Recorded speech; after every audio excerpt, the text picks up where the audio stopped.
ऊपर ढोल बजे महारानी के दरबार की जगमग ज्योत जरे पर्वत ऊपर ढोल बजे महारानी के दरबार की जगमग ज्योत जरे अकर शोभे तलवार हो जगमग ज्योत जले। भाई एकदम खाटी भोजपुरी के भाव लगेगा पचरा में लाचारी जैसे पर्वत ऊपर ढोल बजे पर्वत ऊपर ढोल बजे महारानी के दरबार जगमग ज्योत जले पर्वत ऊपर ढोल बजे पर्वत ऊपर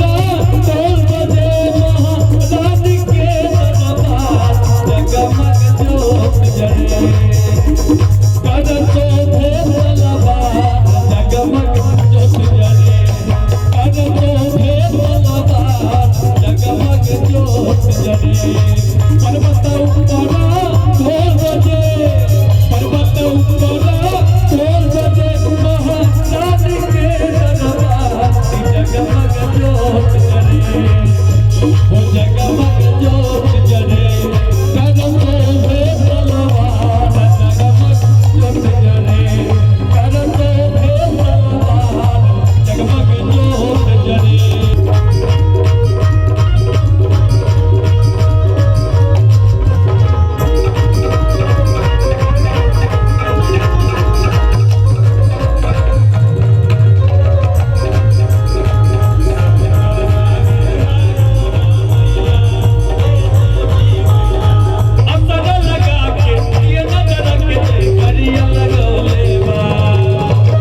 कलिर जो